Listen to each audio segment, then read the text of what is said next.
all of you. My name is Hanisha Dr. Viraswamy. I'm your moderator for today. So today we are going to talk about money laundering. First of all, let me introduce to our panelists of today. Panel number 1, Nurin. Panel number 2, Sangeeta. Panel number 3 is Shahida. And panel number 4 is Wani. First of all, I would like to explain what is money laundering is about. So money laundering is about legal process of given a criminal origin to a big amounts of money created by certain criminal activities such as narcotics and trafficking or terrorist funding in order to make seems legal earn. Among the ways of the making dirty money clean so that it would not rise suspicious while being included in the flow of legal financials is money laundering. On the other hand, money laundering also can be described as a process of converting cash fund properties derived from the criminal activity to given a legitimate appearance. So, money laundering has techniques that can vary wild, but they fall into several categories based on the method used on the conceal's illicit fund. So, Ms. Sangeeta, can you explain about the types of money laundering and how do they work? Okay, money laundering can be divided into three types, which are structuring, gambling laundering, and cyber laundering. First, I would like to talk about structuring. Structuring, which also can be referred as smurfing, is the process of moving a large amount of illegal funds by dividing into smaller transactions to disguise the source of these funds. These transactions are often spread out across to multiple accounts to ensure they are not detected. The next one is gambling laundering. It is most common way for launderers to use this method is by depositing a huge amount of fund into a betting account and then making a series of dummy bets in different accounts to cash out all of the funds. The last one is cyber laundering. Cyber laundering is how launderers use these illegal funds to purchase goods and services online, transfer funds across borders, and convert the funds back into legitimate funds without leaving a trail. Another technique is through anonymous communications, which allows launderers to communicate and transfer funds without detection. Thank you, that's all from me. Thank you, Ms. Sangeeta, for your explanation. Well, we all know that money laundering is often perceived as a distance crime. Sometimes it happens behind the closed door, far removed from our daily life. However, the truth is far more unsettling. The legal practices, which involves discussing the origins of the illicit money to make it more appear legitimate, process significant risk of society, economies, and individual. Can you give more information about that, Ms. Shaida? Thank you, Miss Hanisha. Yes, I think the risk of money laundering is regulatory risk. Regulatory risk is the risk that a change in regulations or legislation will affect a security company or industry. Companies must abide by regulations set by governing bodies that oversee their industries. Therefore, any change in regulation can cause a rippling effects across an industry. Regulation can increase the cost of operations, introduce legal and administrative hurdles, and sometimes even restrict a company from doing business. For example, of regulatory change that may affect company or industry are tariff and trade policies as well as minimum wage laws.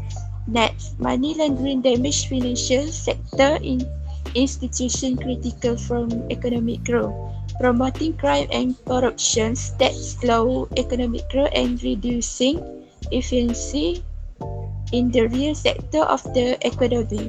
Most corporations focus on two major money laundering sector: drug trafficking and terrorist organizations. The effect of successfully clearing drug money is obvious: more drug, more crime, and more violence. Thank you. That's for me. For the Okay, present. thank you, Ms. Shaida, for your information. I'm confident that this is information that some extent broadness everyone understanding the drawn backwards of the risk money laundering. Thus, money laundering has far research consequences on the economic institution and society. Ms. Nurain, in your expert of opinion, what are the most significant effects of the money laundering and how do they impact the financial stability and social structure? In my opinion, Effects of money laundering. It occurs more frequently in countries where the risk of money laundering is minimal. In economics where there are regulations on laundering, where there is a system that stores bank or customer information, and where banking security is strictly entered the informal economy ratio, the national economy is high. The cash inflows and outflows are easy for launderers. With the rapid and uncontrolled inflow of money in the country, consumption rates, and especially luxury consumption, are increasing. However, significant increases in export, import, foreign payments, deficit, inflation, interest, and unemployment rates may be significant. This unstable demand for money caused by black money will may negatively affect monetary policy. Next, effect on income distribution as several losses caused by black money to source of income cause significant problem in the financial system functioning. These problems experienced by the economy also have social consequences. The increasing enrichment of specifies individuals and groups causes social degeneration. One of the most critical damage of black money to be determined is its negative effect on income distribution. Last but not least, effect on financial institutions. False signals of money laundering activities prevent taking necessary measures to solve problems such as budget deficit and high inflation, especially in developing countries, and affect the effectively economy management. Through the global side of these activities, the market stability was affected, and financial cases in one country can reflect on other countries. The effect of central banks on monetary policies depends on whether the demand for money is predictable or not. Due to black money on money demand, features in central banks' policy can be observed. That's all from me. Thank you. Thank you very much, Ms. Nurin. Let's move to Wani. It's a real pleasure to have you here with us today, Wani. So, Wani, as we know that money laundering continues to cause dangerous risk to financial system, economics, and social society too. With the increasing issue of financial transaction, preventing money laundering has become a top priority for the governments, financial institutions, and individuals alike. I would like to ask you, what's the step do you think that should be taken to prevent money laundering? Thank you for having me, Anusha. Money laundering is indeed a big problem of our nation, but there are several steps we can take to prevent it. First and foremost, one of the most effective methods is strengthening the know your customer know your customer KYC procedure. Financial institutions need to verify the identity of their clients and monitor their transactions. This allows for a better detection of suspicious activity. Proper KYC practice help ensure that financial institutions are not used as channel for any illegal activities. In addition to KYC, it is essential for government to tighten their law regarding money laundering, which is anti-money laundering regulation.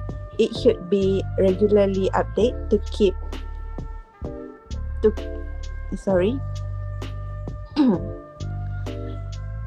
It should be regularly updated to keep pace with emerging technologies such as cryptocurrencies and fintech platforms, which can be misused for laundering money. Our country should be also share intelligence to fight cross-border money laundering. Another crucial step is improving the use of advanced technology in detecting suspicious transactions. Financial institutions must introduce software powered by artificial intelligence (AI) and machine learning (ML) to identify unusual patterns or behavior that indicate potential money laundering. This technology can analyze vast amounts of data in real time, which will help to avoid the money laundering issue. Finally, public awareness and education are vital in the fight against money laundering. Individuals and business should understand the risks involved in this issue. Apart from public, financial professionals must also receive proper training to recognize and report suspicious transactions, while the general public should be educated on the consequence of money laundering, both at an individual society level. I think that's all for me. Thank you.